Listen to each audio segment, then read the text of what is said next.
You ever notice I never swear? Yeah, but everything you say offends me, so isn't everything you say a swear? That's not how that works. You absolute buffoon. Hey, Demon, I want to buy a brick from your nipples. Wait, who's that? What? How'd you... how did you just teleport in here? What? Not Wiz. Did you just fucking teleport into hell? You can't just do that. What, you think a 100-dimension barrier blocking hell from the rest of reality and existence would keep out the sheer idiocy that is not Wiz? I like bananas. Kinda, yeah. Hey, we're doing a versus battle right now. We are? Yes. No! Yes! Sure! No! Swords. They are extremely good at stabbing things. And the best swords are wielded by sexy anime girls. Like Erza Scarlet, 7th Guildmaster of the Fairy Tale Guild. And Dotoria Pendragon, Saber class servant of the 4th and 5th Holy Grail Wars. He's not Wiz and I'm not Boomstick. I'm Demon and he's Archer. It's our job to analyze their weapons, armors, and skills And it's our job to analyze what will happen when these two fictional characters collide. in a not death battle. Hold up. Are you guys just rip-offs of Death Battle? Motherfucker, we are the parodies. Oh, so rip-offs with an excuse. No. But it's a good thing he forgot he can Fader port. I can wider port?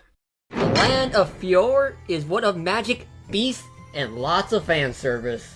And because of reasons, everyone needs to have some sort of origin involving them being from hundreds of years ago. Why yes, Natsu, you are a 400-year-old dead man brought back to life by a crybaby Satan as a demon. Because of course you are! And likewise, Erza Scarlet is the daughter of the creator of Dragon Slayer magic, Irene Bell Surian, and Rung, a guy who writes reports on Transformers. So one day, Rung fucked Irene and she had a baby. That's not how sex works. 400 years later. That's not how sex works. Yes, when Irene was a fucking dragon! Crybaby Satan turned her back into a humanoid shape. Irene tried to put herself into her unborn baby, but failed. So she threw away the baby, as you do. Erza remained in the Rosemary village until she was captured and enslaved and forced to build the Tower of Heaven. Years later, when she was 11, Erza was tortured and had her eyes gouged out, which is a bitch cry. I can do that! Wait, Archer, watch this. I can rip my own eye out. Ah! Ah! Wait, that's your eye! Hey, wait a minute, you're a cyborg. You're... Put that back in, you're fine. But that kind of does suck. But it's all good because she learned how to do magic and saved everyone. Except for that dumbass Jalal. But he was kind of a lost cause. Erza eventually made her way to the grammatically incorrect Fairy Tale Guild. I mean, there's an explanation for why it's spelt like that. Erza Scarlet quickly rose up the ranks to become the youngest S-class wizard the guild had ever known, alongside Mysterious Mistman, Angry Lightning Guy, and Demon Girl. Demon Girl? I like the sound of that. And how did she rise so fast? The same way she makes the front tail of men rise so fast, by being fucking awesome. Erza's primary magic is Requip magic, a form of spatial magic that allows her to change her weapons and armors, hers being known as the Knight. Erza is unique in that she's extremely fast at it and is noted as the only known user able to swap armors in the heat of battle, giving her the epithet of Titania. Also, she has sword magic. It lets her do things with, you wouldn't believe me, swords. Oh my god! Swords! And telekinesis, which she uses to control her swords. Erza is a master swordswoman, able to take on even the most skilled of opponents, including herself, but angrier. She can not only fight normally, but also with highly impractical reverse grip and with her feet. Is she Bayonetta with swords? Clearly the winner of this video. Who wrote this in the script and why can't I never escape this meme? She can slash through intangible airspaces, deflect hundreds of needles and her own swords being thrown back at her, and she can cut through metal with the air pressure created by her swings. Because she's strong as shit, bro. How strong is defecation, really? Well, according to revolutionary inanimate object scientist Neil deGrasse Tyson, around 4.5 megatons. It was a rhetorical question. Oh, well, that was a rhetorical answer. What? That's how rhetorical answers work. Erza is an expert archer, superior to Archer Spirit Sagittarius, a genius strategist able to decipher the ins and outs of Midnight's reflector magic, and yes, really strong. She's strong enough to casually overpower base Natsu, send people flying with her attacks, like that time she palm-struck Midnight across an entire plaza, and can knock Natsu out with one strike. Wait, with one hand? One hand! She backs us up with impeccable speed, able to dodge Laxus Red Lightning at Mach 4,266, and even rival Laxus' own combat speeds at Mach 26,220. She once even flew up to hit a rock at Mach 93,983. She might even be light speed as she's able to scale to characters that can react to Sting's light magic. She can slice multiple monsters into thin strips with ease, which I then use for my cooking. Block Ikagua's slashes and even block leads. Oh, she's tough too. That's one way to describe someone who can survive the Tower of Heaven's destruction, a big explosion, and getting pelted by characters who can lift islands. Let's just get to the armors you know that's more important. Well, I mean... yeah, okay it is. Erza normally wears her Heart's Quartz armor, a simple set of armor that she usually gets rid of rather quickly. The Heaven's Wheel armor is a really over-designed piece that can allow Erza to fly, summon over 200 swords to attack, and can cast spells like Bludgeon Bat and Circle Sword. Blackwing armor grants her both flight and boost in physical power. With Flame Empress, Lightning Empress, Sea Empress, and Wind God, armors all grant a defense against and control of fire, lightning, water, and God. Wind. The adamantine armor is a defensive set that could barely block the Convergent Cannon Jupiter, a weapon that can destroy an entire guild hall, and it can fly. The Purgatory armor is supposed to be really strong, but... yeah. It gets fucked every time it's been used. Yeah, I said it. I am not with him, by the way. The flight armor somehow doesn't give her flight, but rather increases her speed drastically, even being able to match Racer while under the effect of his slow magic. And she can use the Sonic Claw. The robe of Yuen is a kimono that is just really elastic. The Morning Star armor allows Erza to blind people with light and shoot magic energy. Amadura Fairy is an extremely powerful set capable of destroying an entire island in a clash with her Adolis counterpart, Angry Erza. The Seduction armor. Oh, look at it. Hello, nurse! Haven't used that phrase in a year. Cyborg. Anyway, got something stuck in my throat. The piercing armor allows her to have sex. What? The piercing armor allows her to pierce things with a big-ass lance. Strong enough to destroy fortresses and even slam Kyoga through this giant fucking tube. The rabbit armor exists. What? The giant armor gives her the Demavalo lance and increases her throwing strength massively. The Celestial armor allows her to use Heavenly Body Magic, a very strong magic that generates and manipulates the power of stars to attack. It grants her the use of Grand Chariot, which really hurts. Lightning Chariot! The strawberry armor and samurai armors. Ha! Then there's the Ataraxia armor. This gives her a bunch of swords that can fly around and attack the opponent, doing damage without even touching them, bypassing their defenses. And the Nakagami armor is a set so powerful, it was not done for 10 years prior to Erza's use. Capable of dispelling magic and cutting through almost anything. With Nakagami Starlight, she literally cuts space itself apart while destroying her opponent. But when she needs offense, she can don the Clear Heart clothing. When she gets to use the power of Demon Blade Ben Sakura, this blade is able to use all of Erza's magic in one swing to do things like defeat Ikagura, who had cut through all of Erza's armors prior, and defeat Azuma, who was throwing all magic of the Fairy Tail Guild at her. And with Dragon Slaying Blade Belsirian, she can channel her magic into anti-dragon power, granting her essentially a Dragon Slaying sword. She can also wield Ice Devil's Cold Air and Fire Dragon's Flames, a pair of swords powered by the fires of Natsu Dragneel and the ice of Devil Slayer Grey Fullbuster. They can both utilize those magics and allow her to equal the strength of Red Lightning Dragon Mode Laxus. And with these weapons, Erza has done some crazy things. One time, even with both legs and one arm was broken, after they just got through hell of a fight against Mama Dragon, she managed to jump into the air and destroy Irene's Diasama. Such a ridiculous explosion equates to over 539 gigatons of TNT, and she had 2 broken legs. That's not the stupidest thing she's done. Or does. One time, way back in the Tataro's arc, she was fighting the city-level Kyoka. Kyoka had just taken away all of her senses, and put a curse on her that made every movement feel agonizing. And it can't help that I've roughed up your little nerves. I could torture you with a feather now. I'll take everything from you except your terror. Beginning with your sight. Next, your sense of touch, taste, smell. Erza, with pretty much all her magic gone, in that state, after having gone through multiple fights against multiple people, got back up and defeated Kyoga with 3 punches, 1 kick, and 2 slices of a pair of swords. How the hell did she do that? 3 words! Because she's not Erza! Fuck, that's 4! Erza Scarlet isn't perfect though. She has been overwhelmed by sheer power in the past, and as she runs out of magic, she's nowhere near her full power. but she has a second origin granting a boost in magic that makes that pretty difficult. Conclusion, don't fight Erza, because you're probably going to lose. Sight, sound, these are luxuries both. All that's needed is the light within. You would understand that if you had one. Many years ago, a sword lay in a stone.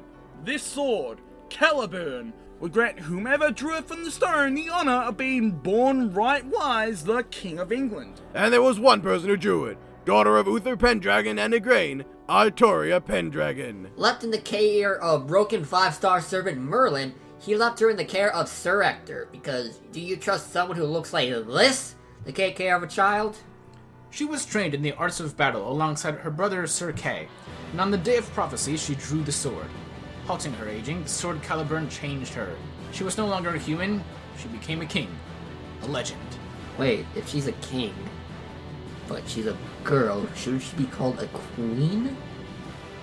Wait, yeah, why? I thought you were just being stupid, you're right. Why isn't she just called a queen?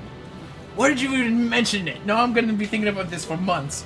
Oh, I hate you. And then she led Britain to never lose a battle. It was given a penis by Merlin, that's just a sentence I can't believe I just said. Had her gist stolen by Morgan Le Fay, what am I saying? And turned into her not daughter, not son, Mordred, who then killed her. Oh, and then Artoria killed her back. The end. What did I just say? Or that would have been the story, were it not for Artoria appealing to the world and turning into a heroic spirit that would eventually be summoned years later for a Holy Grail War. The Holy Grail War was a battle royale of 7 magi and 7 servants, all drawn from legends, myth, and history. Be it Cuchulainn, Heracles, Medusa, anyone was a possibility. And one day, Kiritsugu Emiya would call for the help of one of the strongest servants, Artoria Pendragon. Fuck King Arthur in Fortnite? Yes! Fortnite is shit. Exactly! Ranked as a top servant, Saber-class Artoria Pendragon was a servant of Kiritsugu Emiya and Shiryu Emiya 2 wars in a row, and she sure shows off that incredible power. Now, because of the convoluted nature of the Nasuverse, we're focusing on Fate Stay Night and Fate Zero Saber, not a theoretical best Saber. Also, we're not giving her Avalon because that shit be broken. Then why'd you use it the first time, Ray? That's why. Thanks. As a Saber-class servant, she has an advantage over Lancers, and a disadvantage against Archers. That's not how exactly the Fire Emblem Triangle goes, but you know, shh. And is given the class skills of Magic Resistance and Riding. With Magic Resistance rank A, Saber can cancel any spells of rank A or lower, and untouchable by modern magic. The source of this insane magic resistance is the element of the Red Dragon. Carrying the power and attributes of the dragon, while making her weak to anti-dragon attacks. It also makes her extremely resistant to other magics. It also gives her magic core that makes magic so fast as to be considered essentially a magic factory in her body. Simply through breathing, she produces massive amounts of magic. Unfortunately, due to Shiro being an incompetent motherfucker and a poor character, she has trouble producing magic. The whole point is magic, and Shiro ain't bad. I'm not even. Her rank A riding skill allows her to ride any beast or vehicle that isn't a phantasmal or divine one. She is even able to ride her customizable Yamaha V Max motorcycle, which has 250 horsepower and can reach speeds of over 400 kilometers per hour. As a lightsaber, ha! See what I did there? She isn't really that heavy, so fair enough. She naturally has incredible strength, speed, and durability. She can flip a truck like it's nothing, hit with the force of a shotgun, stomp so hard on Heracles' sword he can't lift it, and her fight with Lancer made the battlefield look like it was just hit with an earthquake. Most impressively, she could even damage Hercules. That guy is strong enough to not only destroy a mountain with a casual swing, but even hurt Artoria herself. Artoria is stated to be comparable to Gawain, and yes, I'm saying that because I'm gonna butcher his name. Although Gawain is considered weaker, that guy was able to survive an attack from Lancer Artoria, and she can destroy Jerusalem with 8 Terratons of 4. She destroyed Jerusalem! Oh my god, go the news! Assuming her casual attack was only 1/10 of her maximum output, that put Gawain and Artoria at 0.8 Terratons of durability, and Hercules must be within a similar range, putting Artoria's maximum potential attack with her skills at 0.8 Terratons of 800 Gigatons of power. She's so fast she can outspeed sound, sight, and even light. Not only is she stayed to reach the speed of light in her fight with Lancer, but his own Gaia Bulge has been considered faster than light by Iskander the Conqueror. and Saber was able to react to and even attempt blocking it. She can also scale to the speed of Iskander, who could avoid her own Excalibur. We'll get into this later, but that puts him at over 53 times the speed of light. Unfortunately, without her Mana Burst skill, which increases her power sixfold, she lacks this level of strength as a result of her master. She can regenerate from nearly being cut in half, and has protective armor composed of magic that helps with her toughness. But her real strength comes from her noble phantasms, starting with Invisible Air, Barrier of the Wind King. Invisible Air conceals her identity from other servants and makes her sword invisible. She can use it to protect entire buildings from harm and blast it as a weapon called Strike Air, Hammer of the Wind King. When releases it, she can also get a big speed boost. But it's not the wind that matters, but the sword beneath it. The sword wielded is, obviously, Excalibur, the sword of promised victory. A majestic holy sword and divine construct of the gods. This weapon is so powerful it could atomize a giant horror, one-shot Iskander without even touching him, and literally vaporizes whatever it hits. Even a weak version wielded by a shit character who's not kinda shit could take on Angra Mainyu. Speaking of him, he could even create Caliburn, a weaker version of Excalibur, and he could kill Hercules 7 times over with it. That's how strong Excalibur is. Considering Hercules' durability, that's a potential of over 5 teratons. While it only takes less than a second to activate, aiming it is incredibly difficult without destroying whatever is around Saber, so she aims it at the sky to prevent destroying things. It also can't be used consecutively and exhausts her afterwards, making continuous attacks impossible. Also with Chivalry, she gets stronger in a one-on-one fight. And also with Instincts, she has precognition to make plans of attack. But if all that isn't enough, she has one final trump card. When angered, she can transform into the all-powerful Saber Alter. This form increases her strength so much that she's capable of equaling Hercules' strength even without Mana Burst, tough enough to withstand a blitzing from Medusa, and her Excalibur Morgan becomes even stronger than the original Excalibur, capable of blowing up fragments with a gigaton of force. This form is incredibly powerful, although difficult to control and kinda crazy. But it gives her just extra bit of power to give her victory if needed. With her power, Saber has shown the capacity to defeat Hercules, Kukulkan, and Gilgamesh, nearly win the 4th Holy Grail War, and has ranked her up there with Ozymandias and Karna as one of the strongest servants, Seminole with the Holy Grail. Unfortunately, as a Saber, she has a critical weakness. She's pretty much just a flying brick.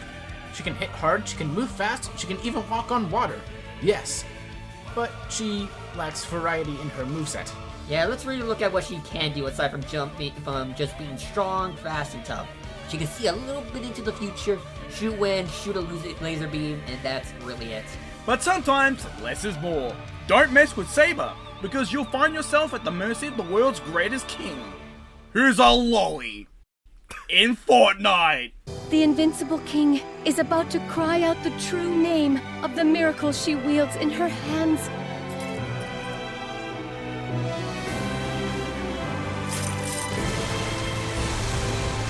That name is... Excalibur!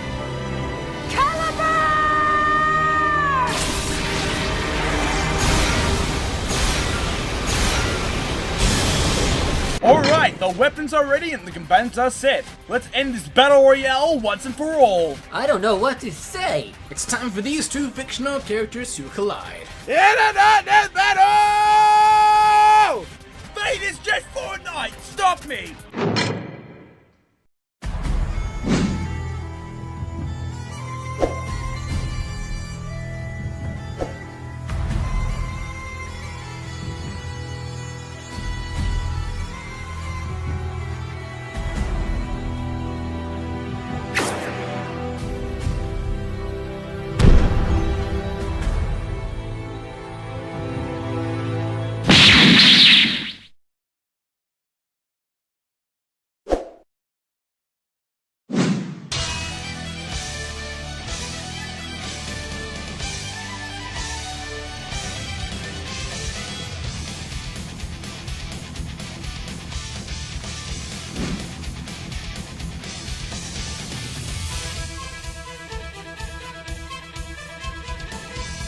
Fight!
What? Erza won? I'm sorry I'm gonna be a bit of a dick, but I remember Saber winning this. Well, Demon, last time you were stupid because you didn't have me. For you see, this battle is anything but a stomp, as you guys portrayed last time. You're right there. While they had a lot of close stats, the devil was in the details of this fight. Let's talk about stats though. In terms of physical might, Erza took this pretty easily. Saber might be able to hold her own against the mountain-busting attacks of Berserker, but she pretty much needs to be Saber Alter to equal him. And even then, she only equals him.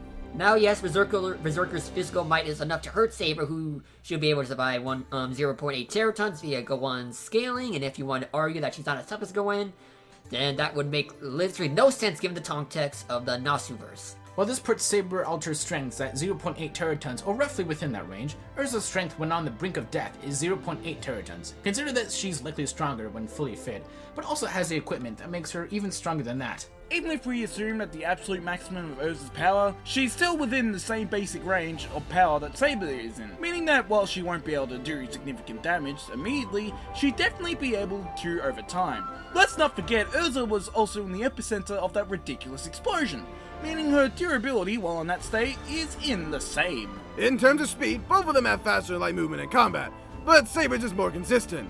Not only does Saber approach a speed of light in her weakest state, but also manages to react to Lance's gay bulk and scale to his Skandar, who was able to dodge her 58 times the speed of light Excalibur. So Saber takes the speed category almost solely because she's more consistent.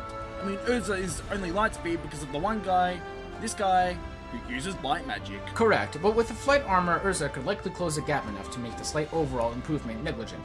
So if Saber takes minor advantages against Erza, why did she lose? Is she still more skilled? Well, yes, while Erza began using magic at a younger age than Artoria was when she drew Caliburn from the stone, Saber acquired more proper training in Hema and such due to her upbringing, while Erza is mostly self-taught. Saber can also take on people like Heracles, who are ridiculously skilled in their own right. So Saber still has the advantages. She also is immune to magic. Well, not so much. Magic and fate is made of prana, which is a localized term referring to both mana and ode. Mana being the magic found all over the world, and ode being the magic found in living beings produced by magical circuits. Either nano, meanwhile, is what makes up magic and fairy tale. While the definitions of what they are nearly identical, technically this makes them different. Ether nano is absorbed from the air, while ode is produced by the body. Besides, it's barely even a factor. The only magic Erza uses for offense are her elemental ones, and a fat chance of fire, lightning, or air hitting someone running around at the speed of light. Erza has more armors with better weapons than just elements anyway. And that might be Saber's biggest shortcoming. She just doesn't have the variety Erza does. What can she do? Hit Erza with some wind or maybe a laser? That's all she has in short of trying to just cut her. Well, yeah, Erza has a bunch of armors, but how many really? I mean, Saber can take on the gates of Babylon, which far outmatch Heaven's Wheel, and the giant armor and elementals mean almost nothing. Well, Blackwing helps to clear that small gap in power by increasing Erza's physical strength. A boost made negligent because Mana Burst gives Saber a 6 times boost, putting her at almost 4.8 gigatons in Saber Ultra form. The adamantine armor allows Erza a solid defense. A defense likely incapable of blocking the raw might of Excalibur that literally atomizes anything it hits and reduces them to nothing, and defeat Excalibur in a single shot. Armadura Fairy allowed her to destroy an armor. Fuck, Island! Which Saber can do without Mana Burst. Okay, shut up, you. No, you. No, you. No, me. No, me. No, me! No, Steven Spielberg's fourth cousin. I even prefer Stanley Kubrick! Anyway, there are armors that really matter. The Celestial Armor allows her to use Heavenly Body magic and cast Grand Chariot, allowing her a massive variety boost. The Ataraxia armor allows her to hurt people without anything touching them, providing better control and advantage that the Heaven's Wheel armor ever could, and allow it to bypass the Mana armor worn by Saber. And of course, the Nakagami armor is so insanely powerful it wasn't worn for 10 years prior to when Erza donned it, and it drains vast amounts of magic and can cut through space itself. But none of her armors matter more than the clear heart clothing. Are you kidding me? She's borderline butt naked wearing that. Not that I'm complaining, cause, you know. You're a pig, you know that? I'm a demon. A demon pig. Motherfucker, did you just call me Ganon? No, I called you Oolong. In this clothing, she can use Demon Sword Minisakura, a sword that can unleash the dragon-slaying blade Valkyrian. This is an attack that gives her a specific advantage against fucking dragons. Oh hey, guess what? Artoria has a factor of the dragon, giving her a weakness to this specific weapon. Then there's Fire Dragon's Flames. And Ice Devil's Cold Air. These weapons are enchanted with flames from Natsu's Dragneel and ice from Devil Slayer marked Grave Fullbuster. And with them, she could even take on Red Lightning Dragon Mode Laxus. Fucking Laxus! These weapons allow her to have a chance in up-close melee combat, making the advantage Saber has up close much smaller and limiting Saber's killing options. Until we get to Excalibur. One full powered shot from Excalibur and Erza is done for. That's very true. Excalibur's power is likely up there in the 5.6 teraton range. One good hit from that and atomizes Erza. So shouldn't Saber still win? No. While Erza definitely isn't fast enough to avoid a shot from Excalibur once it's been fired, the big weakness of Excalibur is that it requires one hell of a charge time. That and Saber has to actively call out its name, screaming at the top of her lungs. Do you really think Erza's just gonna stand there and let that happen? But Saber did the pew pew with the thing in the very short time spent against Iskander. Yeah, for a much weaker attack that, while definitely powerful and capable of likely doing a good amount of damage to Erza, is unlikely to actually kill her. The best Saber could hope for is that Erza charges at her with her clear out clothing and gives Saber the time to fire at full pelt. That'd do Erza in, but that's not exactly the most likely thing to happen. What about Saber's instinct and chivalry?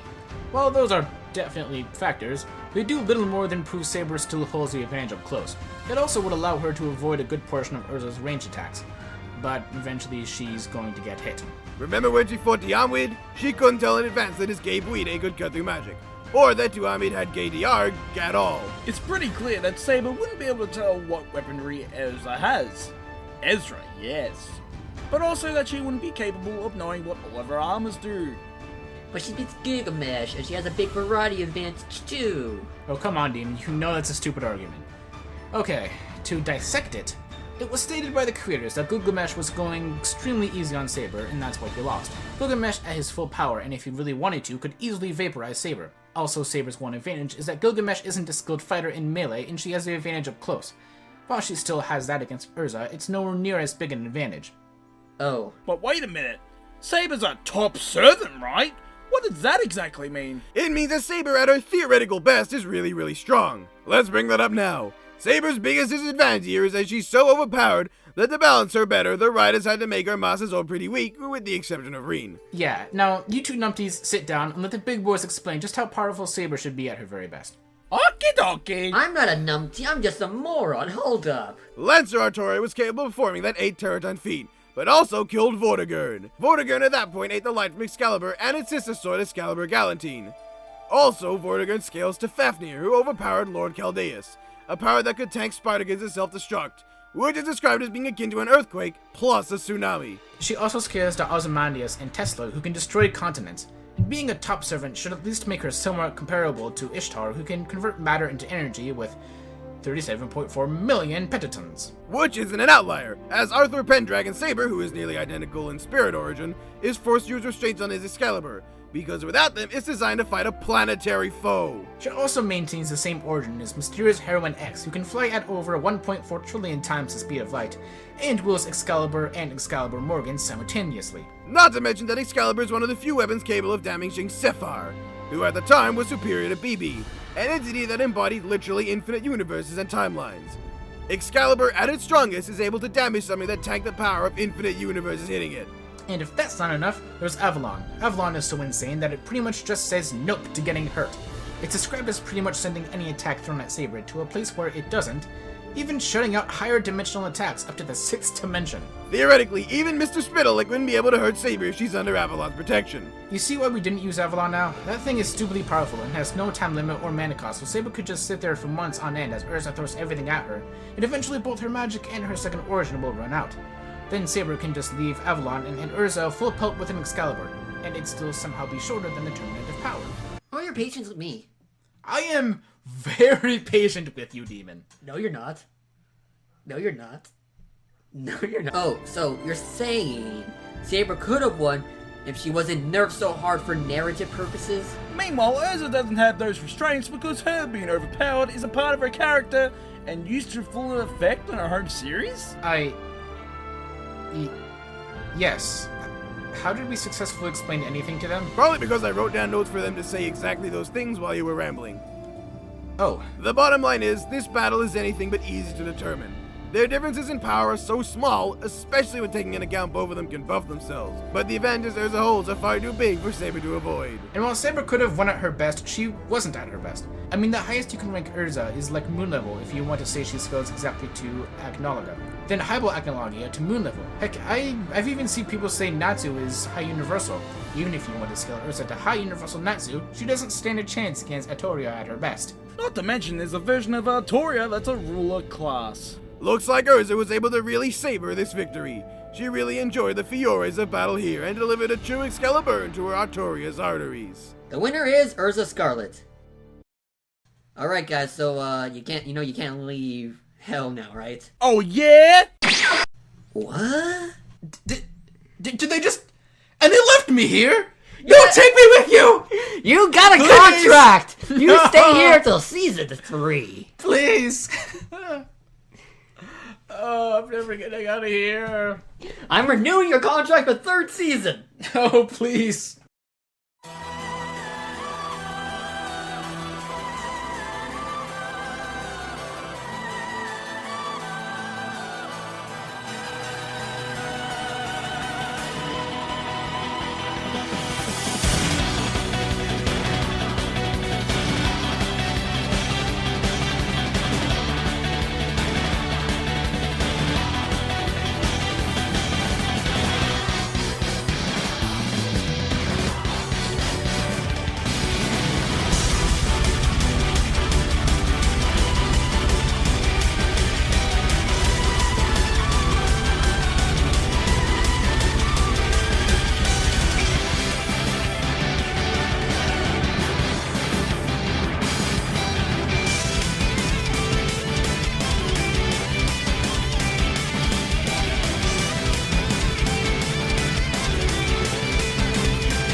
She also skills to Ozymandias and Tesla?